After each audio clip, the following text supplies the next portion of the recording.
Ladies and gentlemen, welcome to another episode of the American Guardian podcast, presented by Guardian Revival.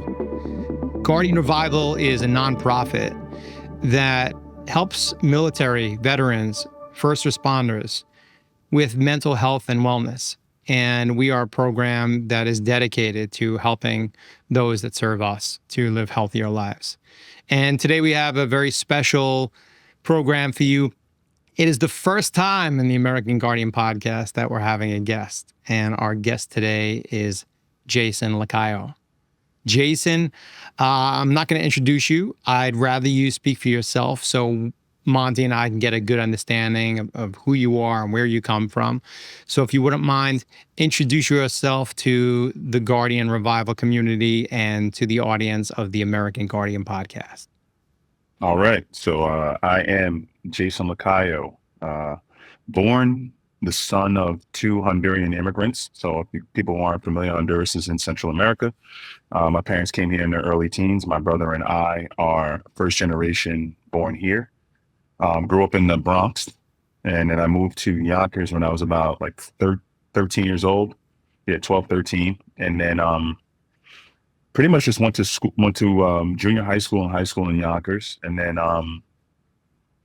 my father was in the military. He was in the Marine Corps, then he did Army Reserve. My mother was a nurse. And so, it was natural for me to kind of segue into a career of service, right? So my father was very big on, the 1830 plan. When I turned 18, I had 30 days to figure out what it was I was going to do. And, at that point, I said, I wanted to be a police officer. So I took every test under the sun. And NYPD called me late June of 2005. Actually, I was on the cusp of signing up for the Navy, and these guys called. So I ended up just going NYPD. Was hired July 11th of 2005. I was there during the duration of what they called Operation Impact, which was just flood a mass of police officers in a high crime area and just be proactive. And at that point, it was very, very, very productive. We were getting guns off the street. We were reducing violence in high crime areas. And, I did that for about a year. And then I was then sent over to patrol. So I did 4 to 12 patrol, and then I did midnights for a little bit, and then I transferred to my current department, which is White Plains Police Department in Westchester County. And I did about a year on patrol there, and then I got into a conditions unit, which is just quality of life arrests, proactive policing. And then I did about a 4-year stint there, and then I went into the emergency services unit, which is technically like our SWAT, but with a rescue aspect to it. So we did, low angle rescue, vehicle extrication, special weapons and tactics, and we're all either medics or EMTs. I did that for about a decade, and then segued over into my current position now, which is it's part of the Detective Strategic Initiatives Unit, and it's called the Mental Health Outreach Team. So I just deal with, the homeless population. I also deal with, persons in crisis or people with mental illness. And I deal with people who are struggling with addiction. So, and I'm also a peer supporter for my cover Jason, department. are you saying homelessness of active duty police officers? No. Just in the city of Gotcha. geographically employed, which is White Plains. Yeah. Gotcha. Well, that was some background from the beginning when your folks came to this country to modern day. And I would love to back up a little bit. If you don't mind, I love that you talked about your dad giving you the 1830 plan. That sounds familiar to some things I heard growing up. I remember when my brother left for the Marine Corps, kind of really didn't have much of a choice in the matter. It was, either that or he was going to probably wind up in some trouble. But I would love to start by talking a little bit about the values that your parents instilled in you to be a person for whom service was an important value for you. Can you talk a little bit about mom and dad and what gifts they gave to you to kind of teach you about the intrinsic value of what it means to be paid in the way of service by taking care of your brothers and sisters of the world, and what it means to dedicate your life to a career where you help others for a living, and why you think that was important to them, where they got that from, and what that means in our society. Yes, I was raised with it takes a village mentality. So, we were taught to help those in our neighborhood, help, your loved ones. And, I always grew up seeing people in uniforms, my father, was in the military, so I'd see him, squared away, gig line, boots always shined. And I feel like most young men, they either want to be like in the army or like a cop or a firefighter. So, my dad was someone that I saw just be that example for me. And I just remember seeing him come home, and, he'd have like, his uniform on, and I was just in awe of it. My parents were just, the greatest thing you can do as a human being, they would always teach us this, just to give back to others. That is the highest act of being a human. It's just helping others and inspiring others. And so I grew up with that mentality, and it never really left me. So the first opportunity I had, it was either going to be military or law enforcement. So I jumped at, the opportunity to become a police officer, because right when I graduated high school, I know I look young, but I'm 42 years old. So it's like 2000, I graduated 2001, 9/11 happened. And where I lived, you can actually see the billows of smoke from where the towers came down. So, I think I was about 19 when that happened, and that changed me. I wanted to, serve my country in whatever way I could. And so the opportunity presented itself, and, PD it was. But my parents were very key in me becoming a police officer, because they taught me, that being a member of service and giving back to your community is a great way to honor your family and your community. I'm so glad that we got to talk about that a little bit. Yeah, go ahead. I've got maybe a strange question, but you were in the police force for quite a while. The way the American public feels about police officers, did it change a lot, or is it just in our face because of social media and 24/7 news cycle, or what are your thoughts on that? That's a great question. It was completely different when I got hired. I refer to myself as a tweener, right? So when I got hired, social media wasn't really a thing. I got hired in 2005. So it was, it wasn't really a thing. And then I would say the shift came 2014, 2015, and then it just started to kind of go downhill from there. The one thing I do remember is that when I first became a police officer, we were viewed as heroes, 1000%. Even though we were in neighborhoods in masses, the honest members of that community loved the fact that we were there. The people who were there just trying to make a living and trying to get home safe, they loved the fact that we were out there being proactive and stopping, violent crime and making their neighborhood safer. And I feel like that shift has definitely come within the last couple of years. I'd say the last 7 years, it's been a huge shift. It's a different upbringing. Yeah. I think kids are getting as well. Like, I was a bad kid, but the idea of swearing at a cop, spitting on a cop, fighting with a cop, none of that you did. You just knew you're going to get your ass beat, and deservingly so, and you just didn't do it. And nowadays, the disrespect that you see towards police officers, it's shocking. It's I got to imagine it comes from the household, it comes from the education system, it comes from this defund the police nonsense, and I don't know, but it must have been interesting. It's definitely it must have been interesting to see it, and at one point you're a hero, and another point you've got people throwing water bottles at you. It's odd. Yeah, I mean, when I first got hired, it was like I said, we were heroes. Now there were times where we dealt with, obviously nonsense, but that just kind of comes with the territory, right? We see people at their worst, and we go to situations, and unfortunately people have to get arrested. So, we're doing things that kind of disrupt the flow of their life, but it's a necessary evil. And I think the people who really understood that, they were understanding of that. Yeah, that's a great point. Even as a firefighter, we would roll into the projects and people would hold the doors open for us and welcome us in and invite us in.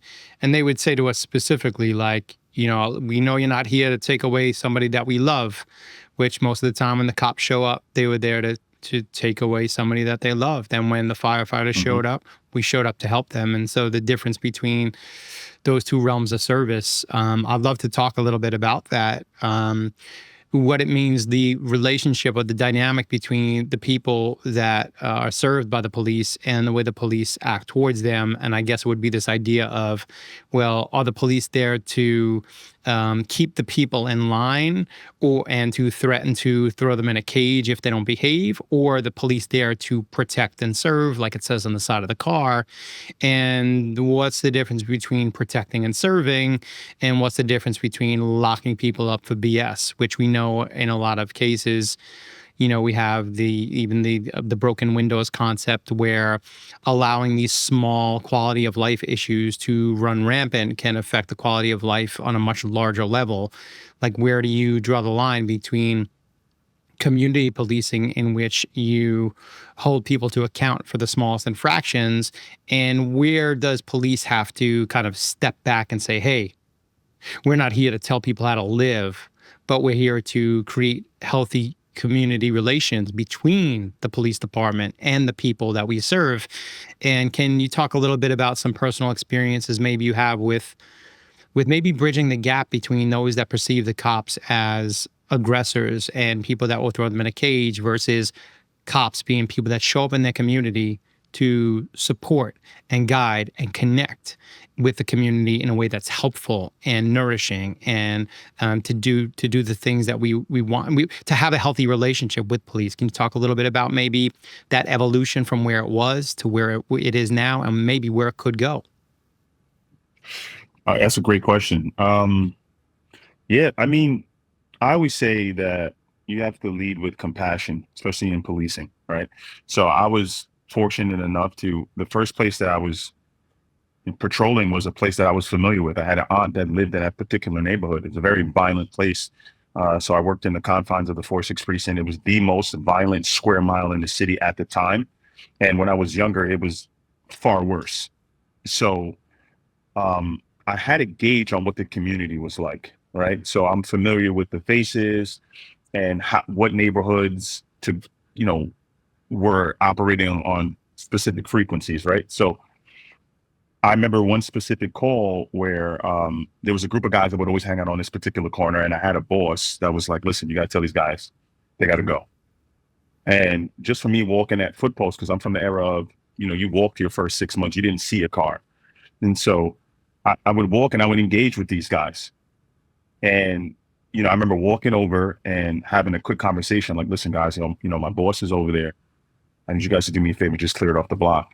And I remember this like it was yesterday. This is like 2006. I'm a young kid, and I'm talking to a guy who's maybe 2 years older than me. So he's older than me, right? And he's like, fellas, Officer Kyle needs us to leave. And they all left. And it's because I had interactions with them as a human being, right? Just because you wear a uniform doesn't make you different than anybody else, right? Because in actuality, we are them, right? We police a community, but we are humans just like them, right? So he looked at me and gave me that respect, and everybody, and I'm talking, there's about 20 or 25 guys on a corner, and they all left. And that goes a lot. To me, that goes a long way, because that says a lot about character, right? They could have been like, nah, screw that. We're going to hang out here, because that's what they did every day. But out of respect for me, because I gave them the respect when I policed, they got off the block, and, it was peaceful. And my question would be, how did they know to respect you? And another question would be, why would they respect you? And why would you, almost like what I want to get at is, you are someone that could identify with them.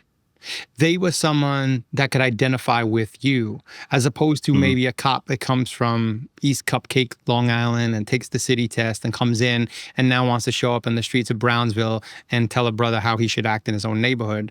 I don't want anybody coming Yep. into my neighborhood and telling me how I should act. I don't want anybody, any new kid who just got made a cop from Long Island coming into my neighborhood in Brooklyn, and I'm hanging out by the park and telling me how I should behave on my own street corner. I'm like, bro, get out of here. This is not even your neighborhood. Like, just because you have that uniform on doesn't mean that you don't know me, you don't know this hood, you don't know where I'm from. So what Yep. is it about community policing in particular in which you had the life experience, something they can't teach you in the academy, the life experience to approach these gentlemen, treat them with respect, understand where they're coming from, and speak to them with the level of respect that they respected you? And what does that mean for how we even hire police and have them interact with people in areas where maybe the people in those areas feel like you said, it takes a village? I want to Yeah. know that that person's from my village and cares about my village and has respect for my village before they tell me what to do. Can you talk a little bit about community policing and how that might be helpful for the dynamic in those neighborhoods? Yeah, man. That's a phenomenal question. Yeah, like I believe that if you are to police an area, you should be very familiar with the area. And I don't mean go visit it on your days off. You should know the demographic and how they operate. And if you don't, then maybe you need to go somewhere that's what more suited for how you grew up or what you saw growing up. And I believe the human experience allowed me to connect with those guys. I would go out there and I would see them, and I'm a sneaker collector, so I would say something about their sneakers, and they go, "Well, how do you know about that?" And then we would just kind of engage in quick conversation, and then we would talk about sports, or we would talk about current events or whatever the case may be. But they, just from having a conversation, them seeing that I'm a human being, just like they are, they stopped viewing me in the uniform and started viewing me as like a human being.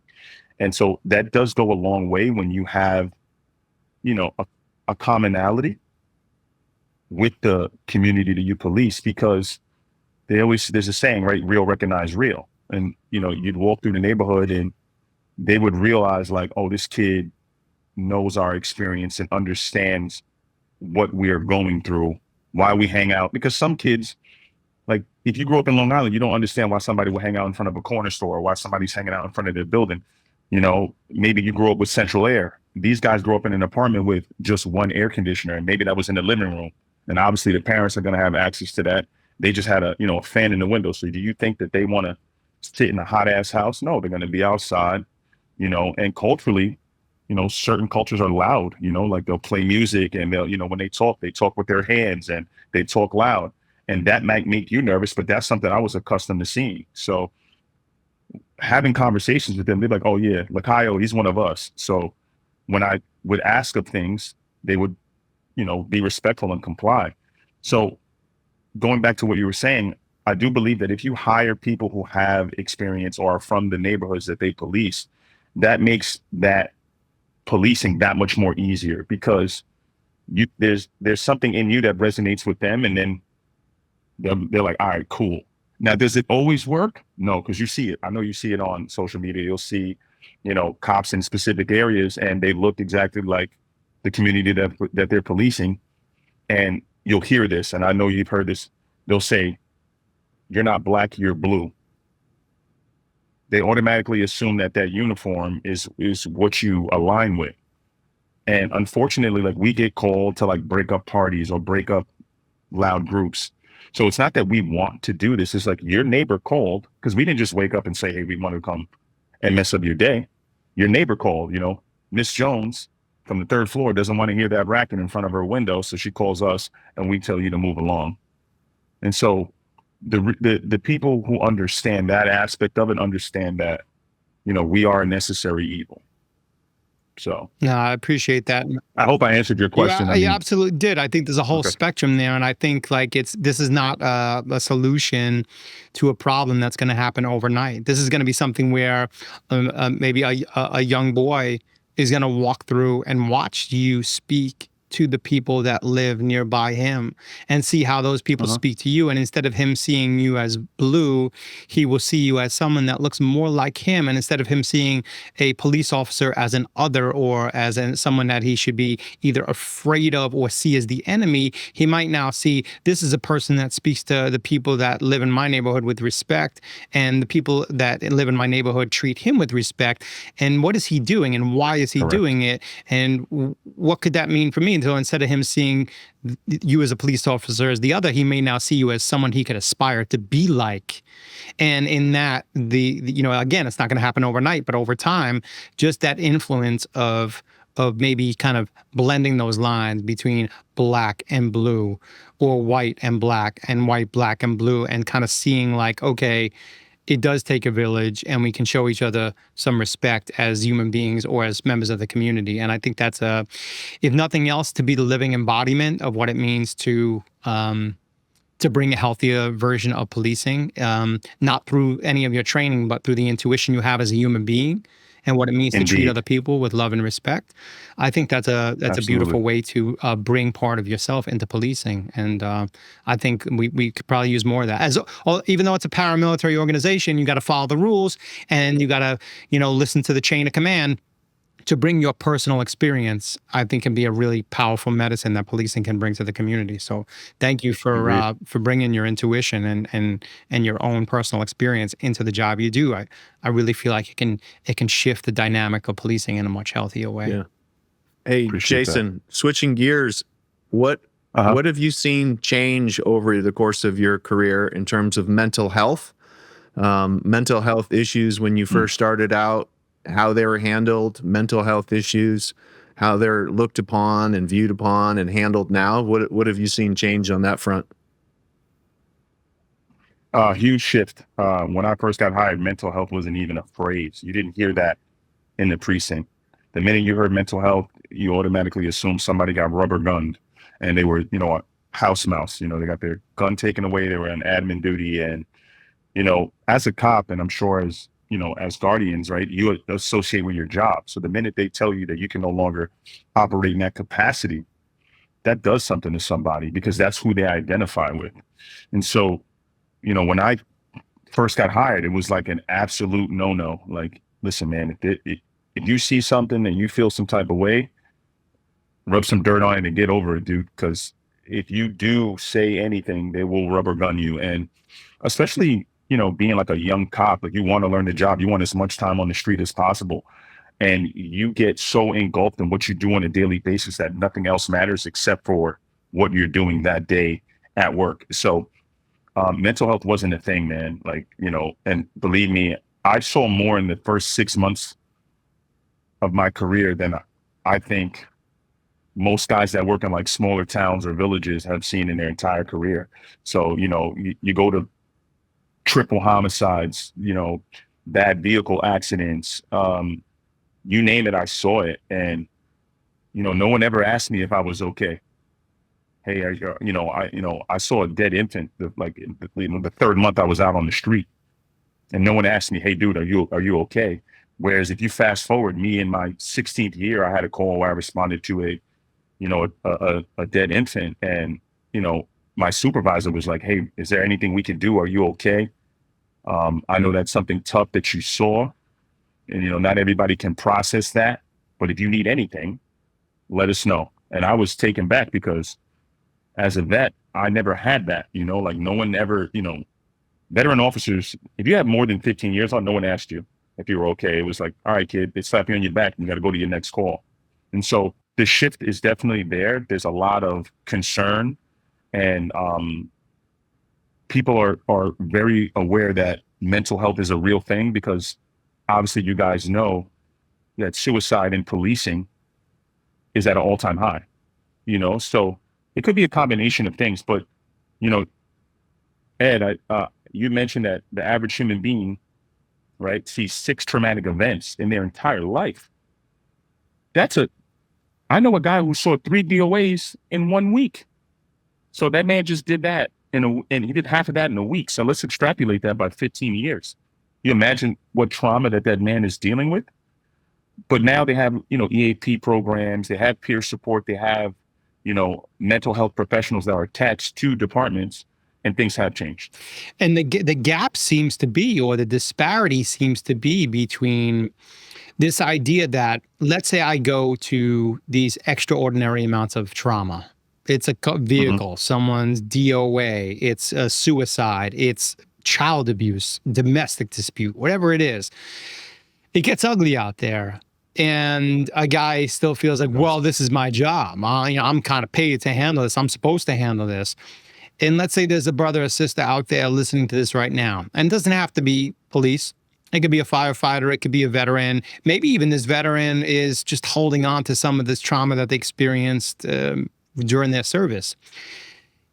Speaking directly to that veteran, speaking directly to that cop who may still feel like it's a stigma or a mark of weakness in some way, or a fault of their own to be struggling with maybe anxiety or depression, or maybe they're using some unhealthy substances to numb and distract. Maybe they're drinking too much, or they're riding that edge and taking more of those scripts than they should to take the edge off of that pain, because it's hard to confront some of the trauma and stuff that they've seen.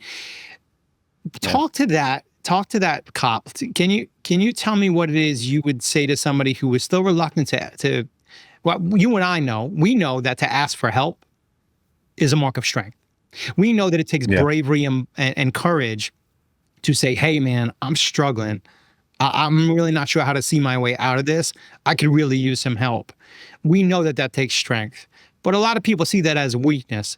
Can you talk to maybe the person out there, that guardian out there that's struggling right now, and not only offer maybe kind of an understanding of what it means to ask for help, but can you talk a little bit about also some of the things that you would suggest to do insofar as like self-care that we can do to maybe like actionable tools that maybe a guardian could use to try to get themselves at least to a foundation where they can feel a little bit better?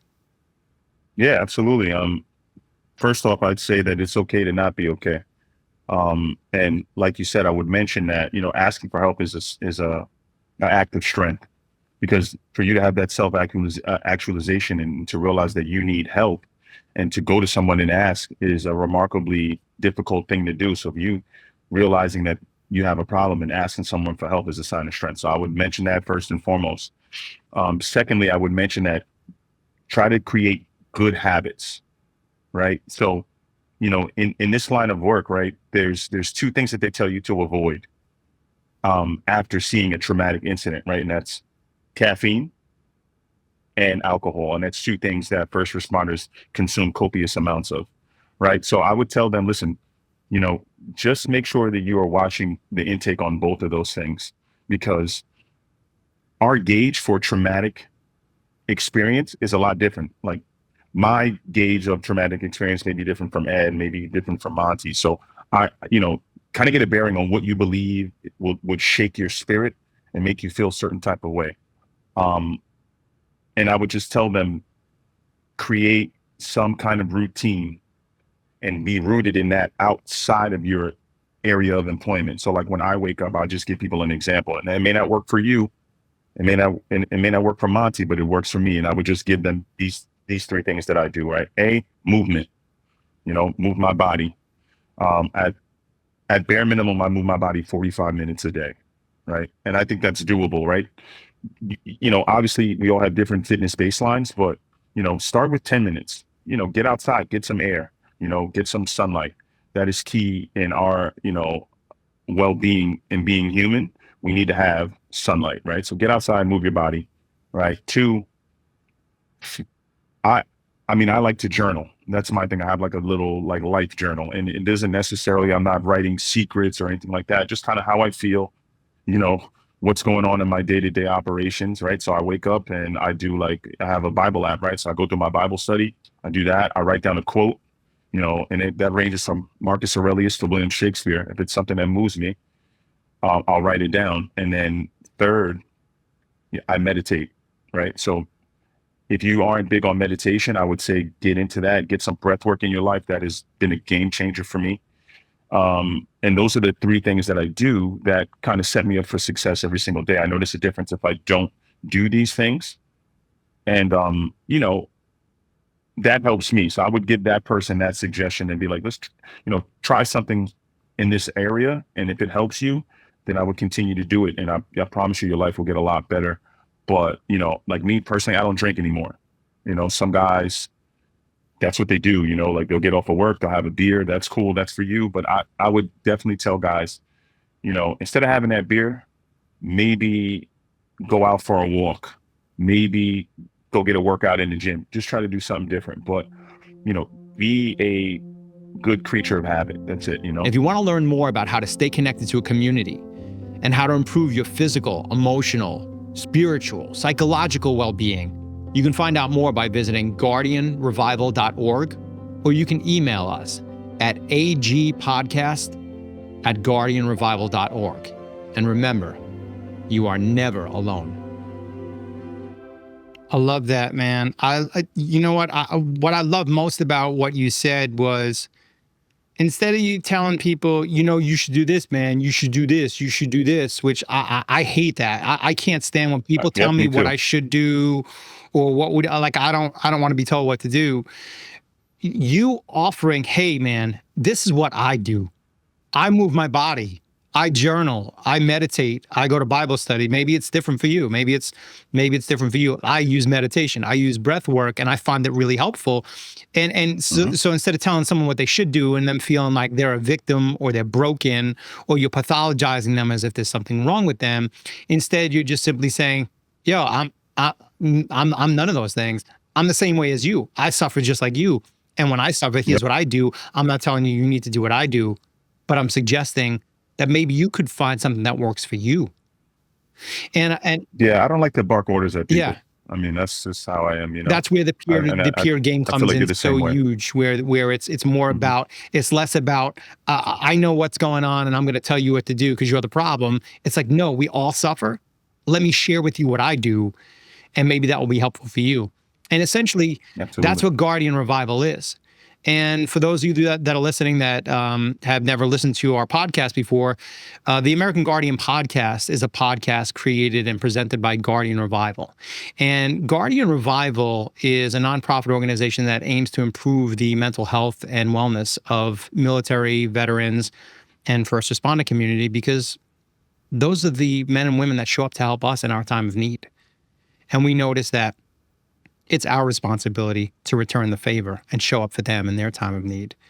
So I just wanted to remind people of why we do this, why we're having this conversation, and let them know that if they want to learn more about the services that Guardian Revival has to offer, we not only offer another summit, which is an outdoor program for health and wellness, camping, hiking, but we have Boots and Paws, which has companion animals that we award to our veterans and first responders. And we also have an encore music program. That's one of the things that I like to do, is play music with the guys and get together during different events.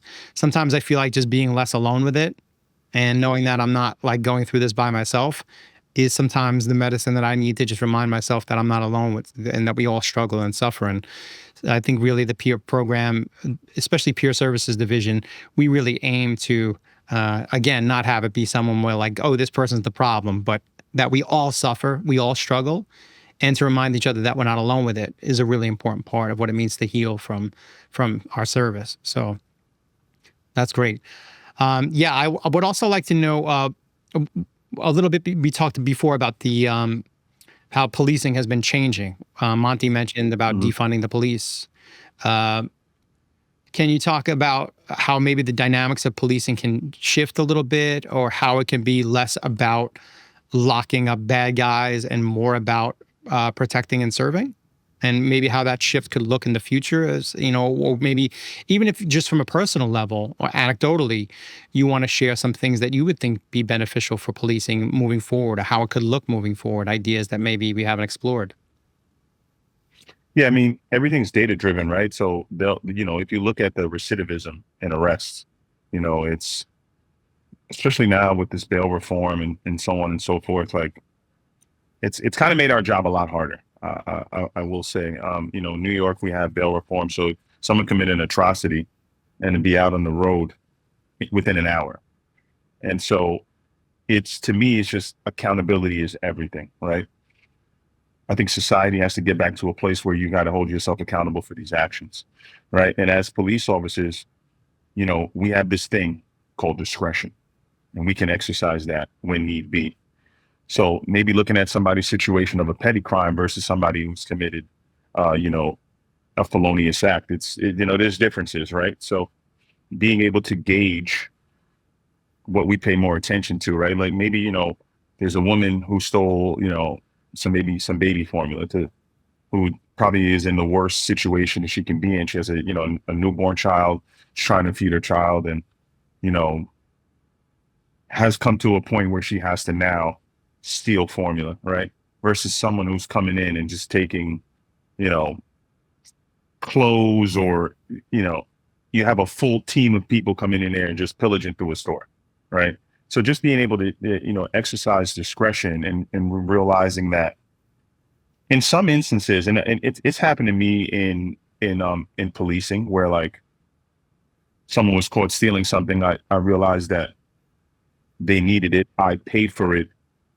And when I'm telling you to pay me back tenfold, that woman that I paid for whatever it was, I don't want to, get into it, but I had seen that woman like 6 months after, and she had thanked me, and she was in a bad spot. And she said me doing that helped her get through a rough patch. And she realized that we are all human. And I think she saw that I had pain and compassion in my heart for what she was going through. So it all goes back to the human experience. Just basically, we need to connect more as humans. And I think we're losing that because of the devices that we use on a daily basis, and just, what's going on in the world right now. We live in a very divisive society. It's us versus them, right? When in actuality, it should just be us. Beautiful. Good stuff, Jason. Is there anything else that we haven't touched on? Thanks, man. That you'd like to bring up, that you'd like to leave, the first responder and veteran community with? No, I think you guys covered everything. I would just emphasize and stress that, in this community, in the Guardian community, make sure that you pour into yourself. Make sure that you do whatever it takes to make you happy. I think a lot of people forget, when you take this job, you align with the title, when in fact you had a title before you were even a guardian, right? You are a father, you are a son, you're a cousin, you're a husband, whatever the case may be.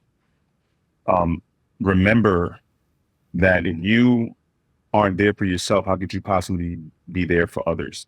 So making sure that you are pouring into yourself and you are doing everything that you need to do to be the best version of yourself, so that, your family or your loved ones don't get the backlash of the things that you deal with on a daily basis. So make sure that you set yourself up for success, pour into yourself, so you can be the best version of yourself on the job and off the job. Because I feel like, we identify so much with what we do for a living, and I think we forget the human side of who we are, and that is all those other hats that we wear when we're not in the uniform. Yeah, very well said. That's self-care. Yeah. And it looks like different things for different people, but yeah, you can kind of lose yourself in your job, and not in a positive way, like you're saying. And then all of a sudden everybody around you just kind of experiences the worst of you, not the best of you. Indeed. Yeah. We live in a society where this hustle culture is so prevalent. And it's this idea that, the more we work, the more we achieve, the more we accomplish, the more we earn, the more hours we work, the better we are. When in reality, what I hear you saying is that if I take care of you, or if I take care of myself, I can take better care of you. And if you take better care of yourself, you can take better care of me. So the act of self-care becomes a radical act of love, not just for oneself, but in the ability for me now to give that love, that time, that patience. If I'm well rested, if I'm patient, if I'm understanding, I can now show up to a job and offer that. I can show up to my son and offer that.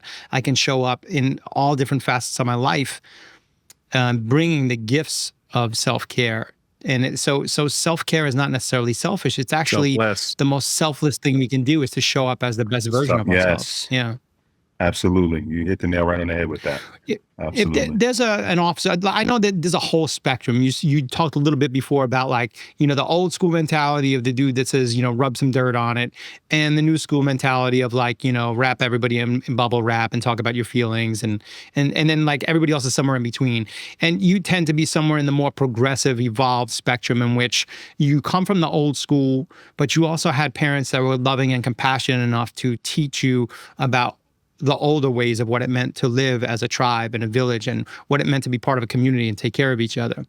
My question specifically would be, if there's an officer out there that's listening to this, because Monty and I, who have both worked in peer services before, we understand the power of what it means to not make someone feel like they're the problem or they're broken. So if there's an officer out there that really maybe is a little bit old school, but is coming more to the center, going more towards, like, wanting to understand what this new realm of mental health means, what could you say to the officer, the firefighter, maybe the squad leader, or even the sergeant,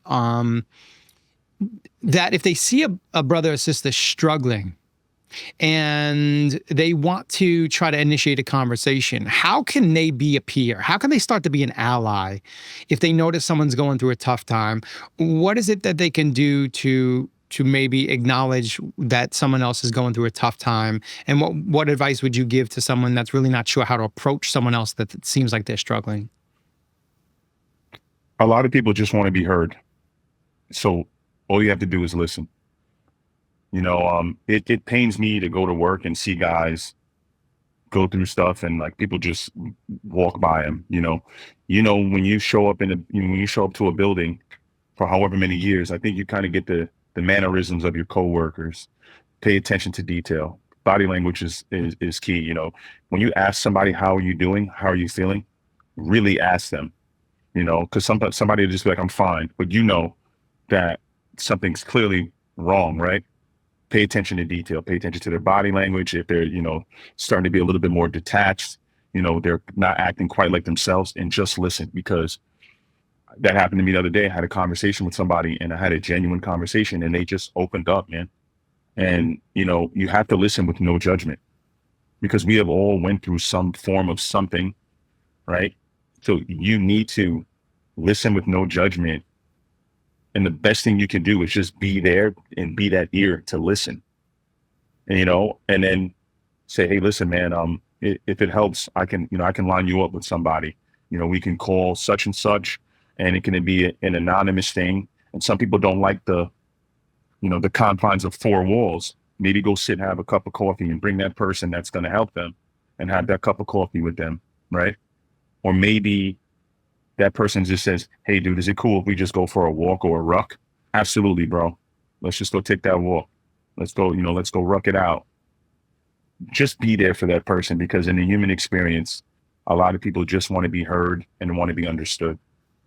So Yeah. That's the advice that I would give them, I love it, man. Just in asking the question, just in feeling like someone cares enough to take time out of their day to walk by, notice that brother or sister is a little bit different. Maybe their body language, maybe their behavior, maybe their habits, they've changed a little bit socially, personally.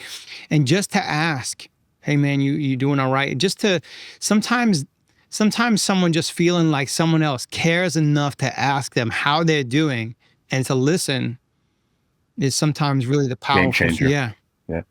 Just to add on to this, just wanting to be heard. Along with that is you don't have to agree with what they're saying either.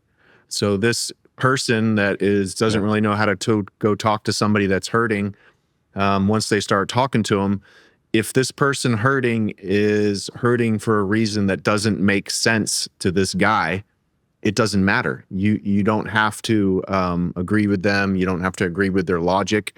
Hopefully you have enough empathy, which I didn't even understand until I was like 35.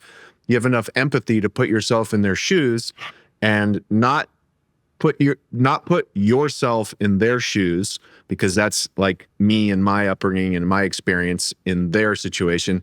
It's putting yourself in their shoes. It's like their experience, their upbringing, their parents, their trauma, the situation. It's not me in their shoes. It's actually them in their shoes.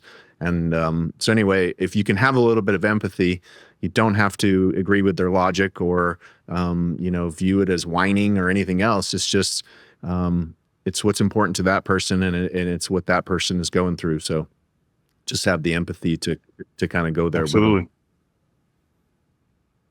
Thank you for that, Monty. That was clutch, man. I think, like you said, just being an open book, man, and like it doesn't have to make sense to you. You just got to listen. And I'm telling you, that goes a long way because most people just want to be heard. Awesome.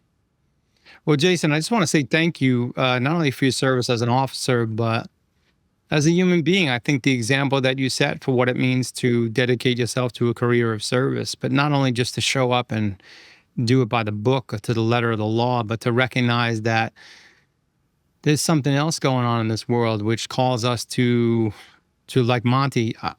I'm so glad you brought that up about empathy, what it means to look at another person and see ourselves in each other, and then to show up to work and serve the people that we swore an oath to protect and serve, to show up to them and not only just do it to the letter of the law and by the rules, but to bring a level of humanity and compassion. And like Monty said, a level of empathy where we can recognize ourselves in each other and treat people with the same love and respect that we want to be treated with. I think if we could all kind of bring that to the work that we do, or recognize that it does take a village, and that in a lot of ways the responsibility of policing or putting out a fire or helping someone during an emergency or when someone's facing their worst nightmare is something we've been doing as human beings for thousands of years, that we've been helping each other out and empathizing and having compassion for each other. And to weave that into your policing is you're not required to do that. You're not paid to do that. That's something you choose to do as an individual. And I'm grateful for people like you that see the importance of weaving their heart and soul into the work that they do as a police officer. So I just want to say thank you as a human being, as a guardian, as a person, for bringing that. Thank you, man. Appreciate that. Absolutely. Appreciate that. And for you, anybody listening out there, if you derive value from the message in this program, please like and subscribe the American Guardian podcast presented by Guardian Revival, which is an organization that really works as hard as it can to improve the health and wellness of our veteran, our military, and first responder community. And people like Monty, who served in the military, or Jason as a police officer, or myself as a former firefighter. Although we're 3 different jobs, essentially we all signed up on some level because we wanted to make a difference in the lives of others. We wanted to protect and serve and help those in need. And if you know and love somebody that is a guardian, that is in the military, that is a veteran or first responder, and you know that they might struggle with some mental health issues, or they may have some stress injuries that they carry from their service, you can have them visit guardianrevival.org and learn more about the programs and services that we offer, and drop into the next episode where we're going to be talking to other people and have other guests on that are going to share their experiences about their life of service, and hopefully shed some insight and some light on some of the struggles that our guardian community faces. And our aim is to help spread the message and awareness about the struggles of our first responder and veteran community, so we can show up for them and support them in the way that they show up and support us. So thanks for tuning in to this episode of the American Guardian podcast, and we hope to see you next time. Thank you for having me, guys. Appreciate you.